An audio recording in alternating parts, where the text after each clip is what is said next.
రాష్ట్రంలో petrol, diesel సరఫరా కొరతతో బంకుల మూసివేతపై ముఖ్యమంత్రి చంద్రబాబు సమీక్షించారు. రాష్ట్ర ప్రభుత్వ ప్రధాన కార్యదర్శి సాయి ప్రసాద్తో పాటు ఉన్నతాధికారులతో సీఎం టెలికాన్ఫరెన్స్ నిర్వహించారు. జిల్లాల వారీగా ప్రస్తుత పరిస్థితి సీఎంకు వివరించారు. రాష్ట్రంలో మొత్తం 4510 అవుట్లెట్స్ ఉంటే పెట్రోల్, డీజిల్ కొరత కారణంగా దాదాపుగా 421 బంకులు మూతపడ్డాయని తెలిపారు. సరఫరా గతం కంటే 10% పెరిగినా పానిక్ కొనుగోలుతో అనేక బంకుల్లో రద్దీ కనిపిస్తోందని అధికారులు తెలిపారు. సాధారణ అమ్మకం కంటే ఒక్కసారిగా 50% అమ్మకాలు పెరగడంతో బంకులు నిల్వలు అయిపోతున్నాయని వివరించారు. అయితే ఇంధన కొరతపై ప్రభుత్వ శాఖలు తీసుకున్న చర్యలు, సమస్య పరిష్కారంపై సాయంత్రంలోగా తనకు నివేదిక ఇవ్వాలని సీఎం అధికారులను ఆదేశించారు. పూర్తి సమాచారం ఇచ్చేందుకు మా కరెస్పాండెంట్ శ్రీహరి జరుగుతున్నారు. శ్రీహరి, ఇంకా సీఎం చంద్రబాబు ఎలాంటి ఆదేశాలు ఇచ్చారు? అసలు ఎందుకు ఇంత పానిక్ అయిపోతున్నారు? రాష్ట్ర వ్యాప్తంగా ఈ స్థాయిలో కొరత ఎందుకు ఏర్పడింది?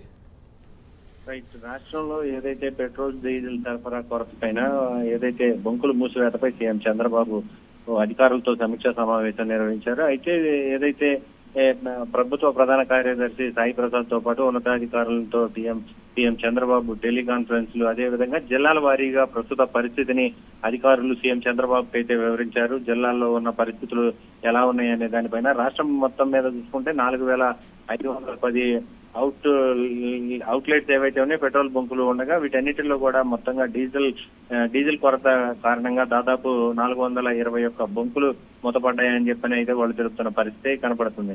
సరఫరా ఏదైతే గతం కంటే 10% పెరిగినా కూడా అంటే ఈ పానిక్, అంటే ఎక్కడ డీజిల్ దొరకదో ఇంకెక్కడ అయిపోతుందో అనే ఈ పానిక్, అంటే ఇవాళ సండే కావటం, అదే కాక నిన్న సాటర్డే, ఇంకొకటి ఏంటంటే రేపటి నుంచి అంతా వర్కింగ్ డేస్ కావటం, ప్రధానంగా అంటే 1 వీక్ సరిపడేలాగా ఫుల్ ట్యాంకులు చేయించుకునే పరిస్థితి ఇప్పుడు రాష్ట్రంలో ఏదైతే ఉందో ప్రస్తుత పానిక్ సిచ్యువేషన్ వల్ల ప్రజలంతా కూడా ఫుల్ ట్యాంకులు చేయించుకుందాం అనే పరిస్థితికి వచ్చారు. అయితే ఈ నేపథ్యంలోనే అట్లా చేయటం వల్లే కొంత పానిక్ అవుతున్న పరిస్థితి కనపడుతుంది. ఇంకొకటి ఏంటంటే వర్కర్లు ఏవైతే ప్రధానంగా అంటే క్రెయిన్లు కానీ భారీ యంత్రాలు ఏవైతే ఉంటాయో కమర్షియల్ వాహనాలు ఇవన్నీ కూడా భారీ స్థాయిలో డీజిల్ ని కొంత కొనుగోలు చేసి కొంత నిల్వ ఉంచుకుంటే ఒక వారం 10 రోజుల వరకు ఇబ్బందులు తలెత్తకుండా ఉంటాయని చెప్పని కూడా కొంతమంది భావిస్తున్న తరుణంలో ఈ భారీ ప్రొక్లైన్లకు అంటే ఏదైతే టిన్నులు ఉంటాయో పెద్ద పెద్ద టిన్నుల ద్వారా సప్లై జరుగుతుంది రాష్ట్రంలో.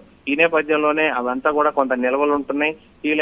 ఈ నేపథ్యంలోనే ఎక్కడ అయిపోతుందో అని చెప్పని కొంతమంది ఫుల్ ట్యాంకులు చేయించుకోవటం, ఈ కారణంగానే కొంత పానిక్ ఏర్పడుతుంది, గందరగోళమైన పరిస్థితి అని చెప్పని అధికారులు అయితే సీఎం చంద్రబాబుకు వివరించారు. దీంతో పాటు ఏదైతే సాధారణ రోజుల్లో 6330 కిలోమీటర్లు పెట్రోల్, అదేవిధంగా 9048 కిలోలీటర్ల డీజిల్ అమ్మకాలు జరుగుతున్నాయని చెప్పని అయితే వారు చెప్తున్న పరిస్థితి.